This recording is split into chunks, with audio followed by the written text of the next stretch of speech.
We know many countries with ancient history and equally ancient traditions. Some are located in South America, others in Africa. But just recently, the planet Earth itself revealed to people yet another ancient state, in Asia. This happened during a powerful earthquake, when scientists suddenly discovered the entrance to ancient caves from the times when human civilizations were just beginning to emerge on Earth. And it took place on the territory of modern-day Pakistan. Pakistan. What kind of country is this? Where did it come from? How is it connected to Hollywood and to India? And why is it still at war with it? What draws young women here? How do handsome boys become playthings for the rich? And is Pakistan really the cradle of the most ancient civilization? So many questions, and you will soon get answers to each of them. Ready? Then let's go. That is, back, here into the not-so-distant past. Let's head to the middle of the last century, to India. Wait, you might ask, what does India have to do with this if we're talking about Pakistan? Well, the thing is, the country of Pakistan appeared on the world map by historical standards very recently, in 1947. Before that, it was a large British colony in India. It was divided into two countries, India and Pakistan. Why was this done? What did it lead to? And was it really necessary? Don't rush.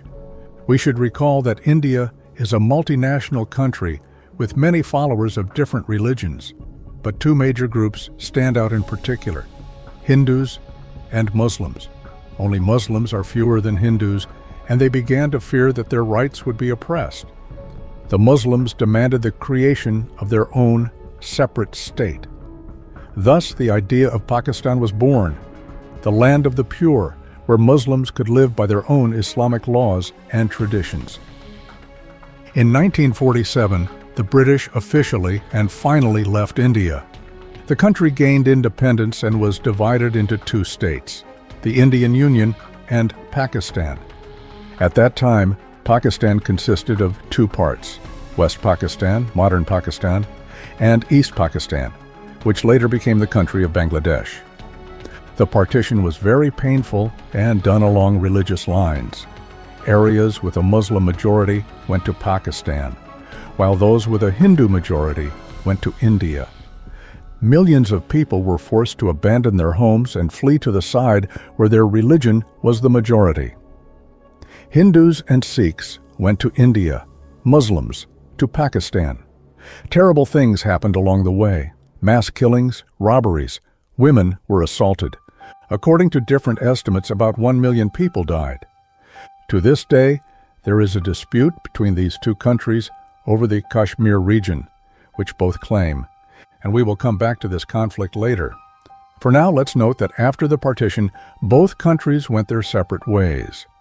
India became the world's largest democracy, and Pakistan, a country dominated by Muslim culture and traditions.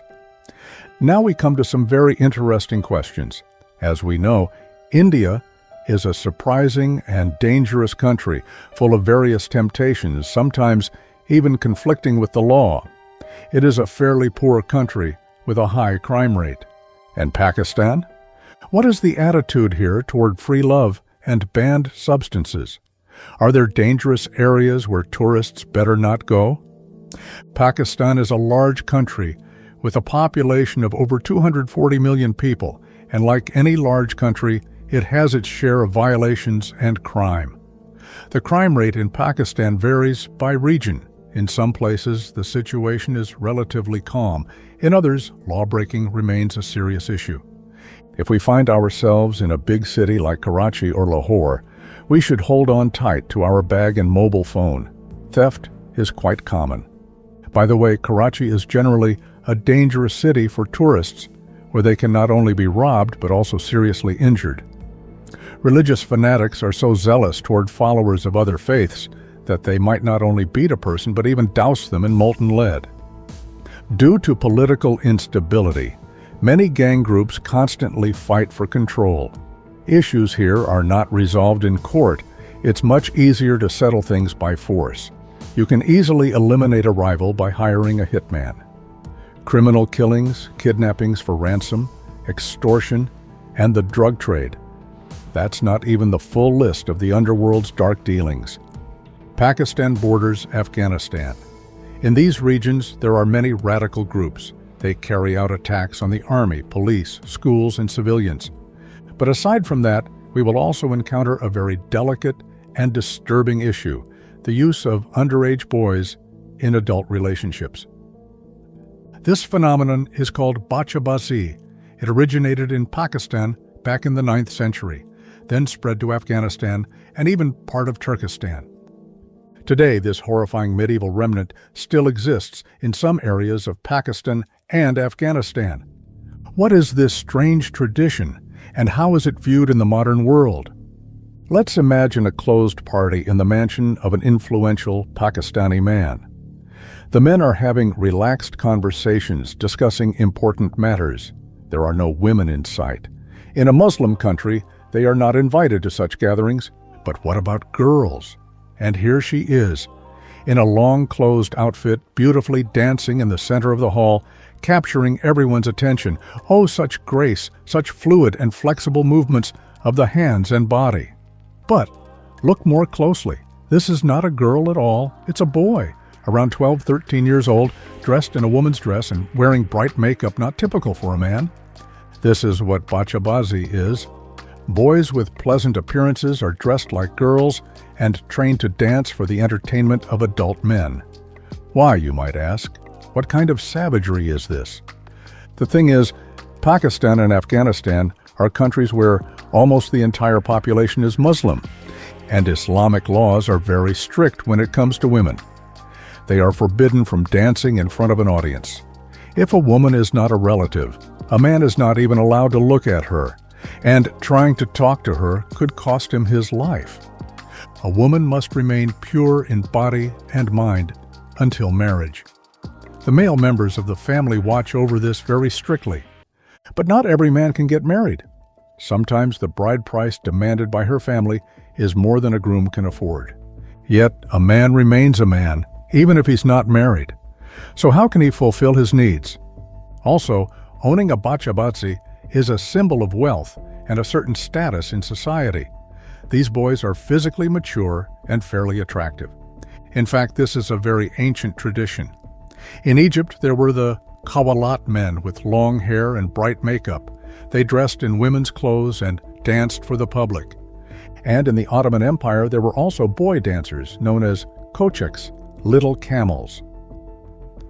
This form of child slavery was widespread in Islamic countries. Bachabazi is a Persian term that translates as boy for play. These dancing boys can be seen at weddings, private parties, or other male-only gatherings. The higher the host's status, the more bachabazi boys he can afford. How does someone become a dancing and not only dancing toy? Sometimes a handsome boy, aged 10-11, is simply kidnapped while returning from school or walking around. But that's rare. More often, a poor family with a good-looking son is found. The parents are offered money to sell him, enough to help the family escape poverty, even if just a little. They're promised that the boy will live in a rich household, be well-dressed, well-fed, and might even receive a good education. Usually, the boy's parents agree to the deal because they see no other way out, even though they understand these promises are often empty. In his new home, the future bachabazi lacks nothing. With one condition, the boy must change gender. No, not through expensive surgery. He simply must look like a girl, grow his hair, wear women's clothing, and beautiful jewelry. Most importantly, he must learn to behave like a woman. Move gracefully, smile modestly, and dance smoothly. What the master of the bachabazi does with him beyond dancing is only assumed. Nobody talks about it much, though it's a common thing. First, the boy entertains the guests with dancing, and later someone takes him into an empty room. A bachabazi completely belongs to his master and must always obey him. Boys don't always agree to play the role of a toy, and some try to escape from their protector. But society, friends, and especially family force him to return. So does a bachabazi have to stay in that strange family forever? Of course not. When the boy's voice starts to deepen and his masculinity can no longer be hidden by makeup or clothes, he is let go. He's even allowed to become a man again. But starting a new, normal life is very difficult for a former bachabatsi. Society doesn't accept him and severely judges him.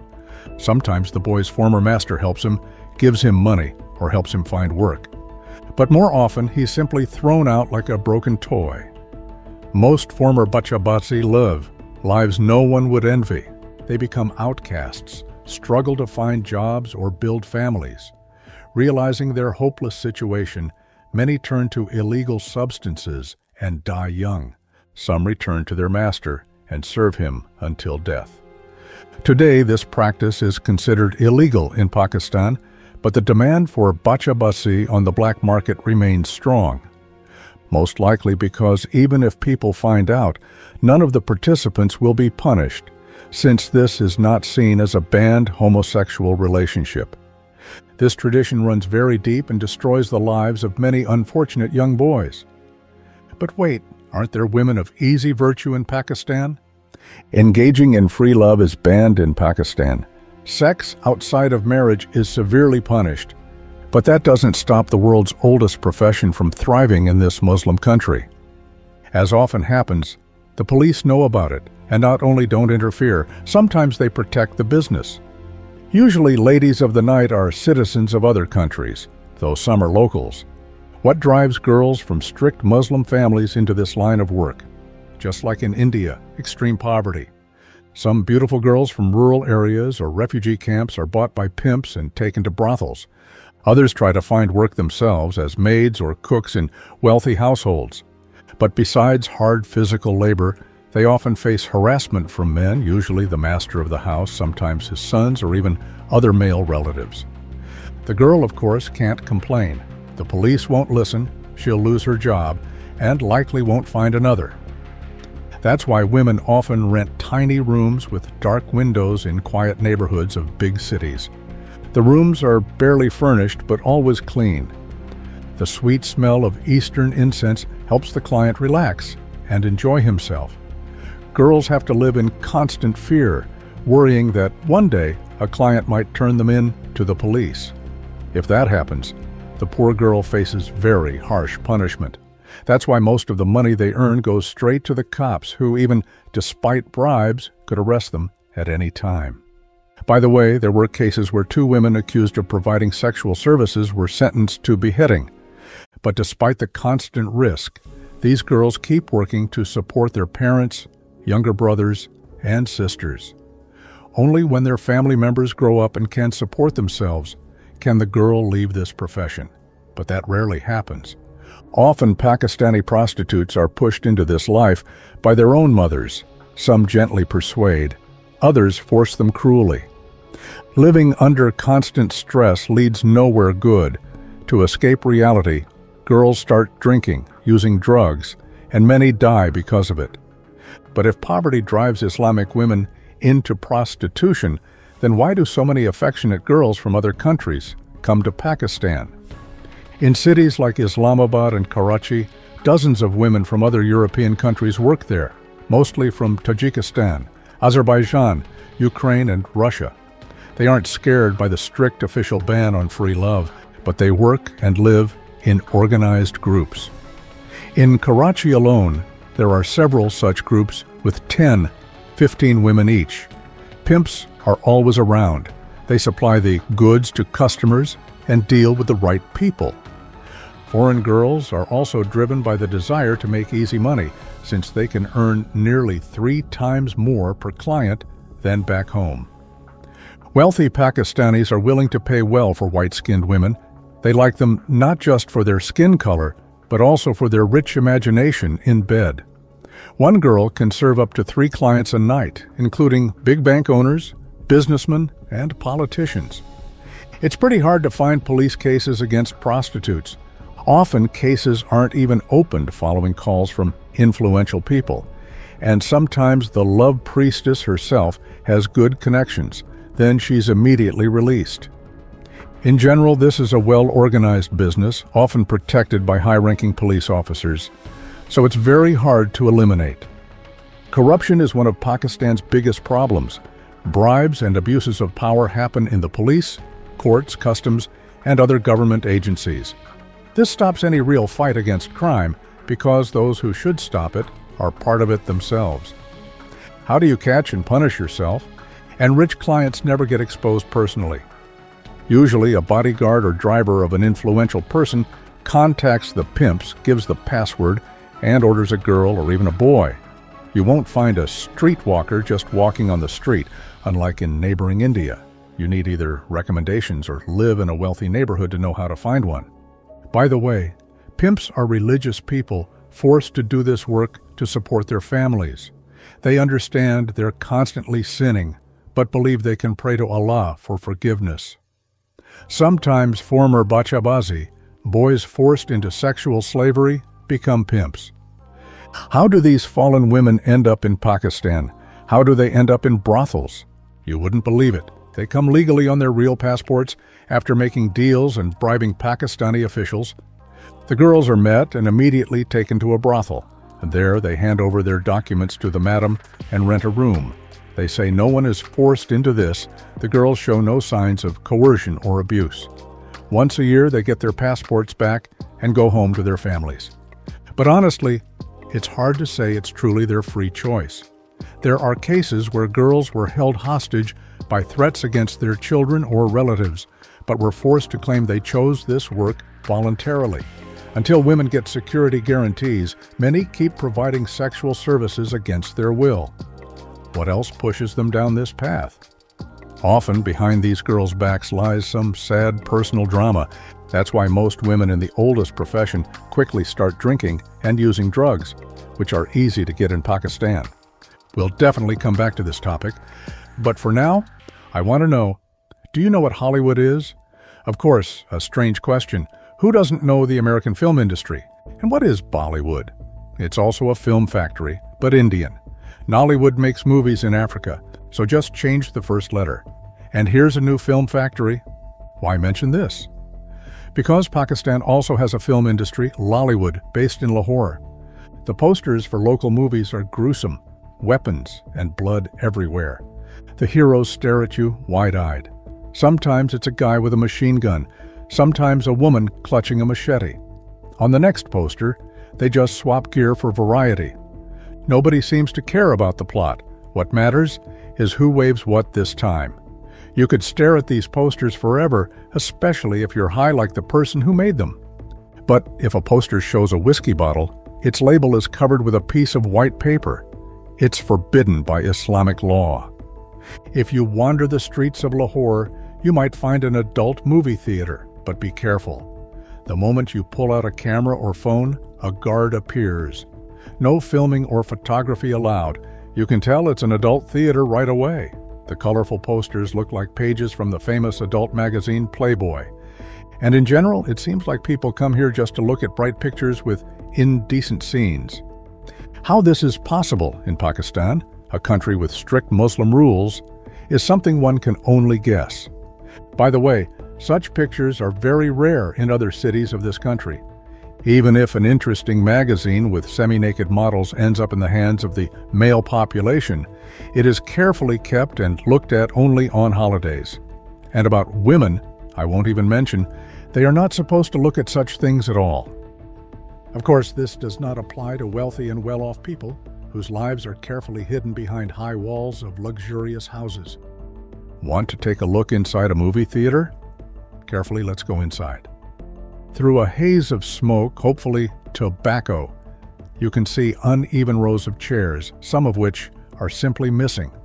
Above, there are what look like couches, which most likely are used during the screening for certain purposes, to be more comfortable.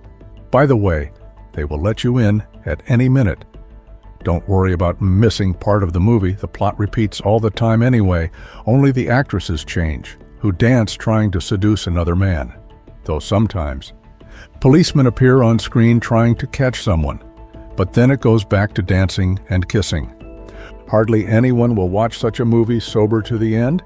That's why there are very few viewers in the hall, and they usually smoke or drink something. Actually, Pakistan has many interesting cities, charming not only with ancient mysteries, but also sharp contrasts. Lahore is no exception. In the center, magnificent, luxurious houses with gardens and paths calm people in bright, rich national clothes. But don't be fooled. If you move a little away from the center, the splendor of clothes is replaced by dirty, colorful rags. The intoxicating scent of expensive perfumes is immediately overshadowed by the nauseating smell of stale food. Add to all this the black soot from rubber burning on street fires. These are the quarters of the poor city residents. Here, miserable dwellings are squeezed tightly together, and poverty is reflected in the muddy river water where all the sewage flows. But surprisingly, even in these quarters, there are a mosque, a movie theater, a post office, and, imagine this, a brothel. It's hard to resist temptation, not only for the rich, and temptations come in many forms. What can be said about the use of banned substances or smoking mixtures in Pakistan? In neighboring India, it is part of religious ritual, a necessity to enter trance and become closer to the gods. You probably noticed that we constantly seem to draw parallels between these two countries. Why? You have certainly guessed, but we'll confirm or deny your guesses a little later. Meanwhile, smoking various mixtures which are used in different forms, from hookahs to handpipes and cigarettes, is part of everyday culture here. This tradition started many years ago and became a kind of calling card of Middle Eastern countries. During festive celebrations or religious rituals, different substances were always used, although only for privileged castes. Then Islam became the main religion, but the customs of using these substances remained. Among the rich, poppy-based substances were preferred, while the poor were content with herbal mixtures, since grass grew and still grows right under their feet. And now it is still very widespread. Why? There are several reasons. Let's start with the main one. It's a tribute to tradition, so to speak, a heritage passed from father to son, from elder to younger. Next, naturally, is accessibility. Smoking mixtures are cheap and sold on every corner. Social pressure also plays a role. Sometimes, not smoking means losing your status or even becoming an outcast in society. It is quite difficult to fight this harmful habit. There is no strict control. Yes, there are laws, but in most cases, they are poorly enforced. What exactly do Pakistanis prefer? Let's start with what is practiced worldwide without breaking laws. That is hookah, or hookah. It is in almost every home and street cafe, but in Pakistan, it is used not just to relax. It's a whole social ritual. Friends gather around the hookah, have long conversations, and drink tea, part of hospitality. Hookah is especially popular among men, although in recent years, women in big cities have started to take to it too. Another simple and common option is tobacco mixture called nazwar, which is mostly chewed but sometimes smoked. Good tobacco is quite expensive, so ordinary people often add spices and lime to the mix. In some areas, the resin of certain plants is popular. It is officially banned, but it's very hard to track, especially in poor neighborhoods. An interesting fact, in Lahore, there was a state factory processing medicinal poppy into pharmaceuticals. So, until 1979, this poppy could be legally grown. When authorities noticed that most of the harvest was going beyond official processing, poppy cultivation was officially reduced. But semi-synthetic products based on the same plant were already rushing in to replace it. It became increasingly difficult for the government to control the situation, especially in the city of Karachi and the province of Balochistan, which are still controlled by large bandit groups involved in transporting such goods. They bribe government officials, judges, and even politicians. The group is organized so that the distributors are mostly young people from the slums whose lives are usually short and unenviable. The organizers remain in the shadows and are almost invisible. They live in luxury while continuing to run the business. Today, Pakistan is one of the largest black markets for banned substances in the world. An interesting fact, naturally, all banned substances cause irreversible harm to human health. This is clearly visible on the faces of those who use them. But the worst looking are the smokers of scorpions, and they don't live very long. What kind of new exotic way to relax is this? It cannot be said that this is a modern invention by thrill seekers. It was done even in ancient times, but nowadays the number of fans of this kind of recreation is growing. Preparing the substance from the venom of this animal is not easy. It requires time and knowledge of the entire process. There are rumors that some extreme lovers even sting themselves with scorpion tails specially bought for this purpose. The active substance, venom, instantly poisons the body and can not only cause euphoria, but also lead to death. People get addicted to scorpion euphoria very quickly. Sometimes some don't leave even for a minute during the preparation of this poison, inhaling the fumes. After using even a small dose, the effect can last up to 10 hours, though the first 5-6 hours are very painful. But then, the body begins to get used to the venom, and complete bliss sets in. Doctors are sounding the alarm. Scorpion venom is very dangerous. It causes severe mental disorders, rapid addiction, and death. Pakistani police gloat. Look, we cleaned up the market so much that people with addiction have nothing left but to catch scorpions. Maybe this is the real victory over evil. But in reality, Pakistan, like India, remains one of the countries where eradicating the traditional culture of banned substance use is very difficult. India again? Why?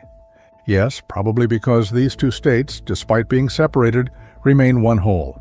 Indians and Pakistanis look alike. Their cultures, cities, and living conditions are almost the same, although they belong to different religious directions.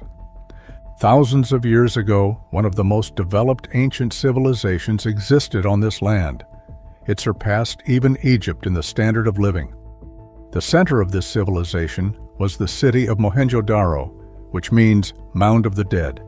Even then, they had good construction skills, knew how to make irrigation canals for cultivated lands, and even could smelt bronze. It was here that scientists discovered a system of city sewage and, most surprisingly, public toilets and baths. The population of those cities grew wheat, raised sheep, and most interestingly, lived in brick houses. Yes, they knew how to make bricks. This is one of the first 3 states in human history, which after 1,000 years of existence, perished instantly. One of the theories of its destruction is a nuclear explosion, and archaeologists came to this conclusion in the early last century when they began to study mysterious mounds in Pakistan. They had never been touched before, and no excavations were carried out. It was believed to be a cursed place. Who at that time could have used such a weapon, and where did this theory come from? Perhaps the developed civilization was destroyed by mysterious Atlanteans, or maybe gods fought among themselves and people suffered accidentally. Maybe a meteorite fell right on a uranium deposit, or maybe aliens were involved. There are many theories, but which one is true? But scientists found evidence of a nuclear explosion. Look, let's start with the fact that the place was considered cursed. And what is a cursed place? A doomed place, meaning those who visited there soon died of a mysterious disease. Perhaps they received radioactive exposure, which was unknown at that time. Also supporting this theory is the fact that melted bricks were found during excavations. And this is only possible at very high temperatures. And the bricks themselves were arranged as if directed from the epicenter outward. It looks very much like the effect of a nuclear explosion.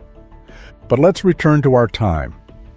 The division of India into 2 countries was caused by deep religious differences and minority fears of being suppressed by the majority. It was a tragic but perhaps inevitable step in the region's history. Although experts believe that the partition of British India was arranged to provoke a prolonged and bloody conflict between the new countries, and it continues to this day, reminding how difficult it is to divide one people into 2 states. The territorial issue remains unresolved, and because of it, a war has been going on for several decades. It flared up again in April of this year and threatens to become quite severe. At the same time, we should not forget that both India and Pakistan are nuclear powers. So could the world really perish right where it was born?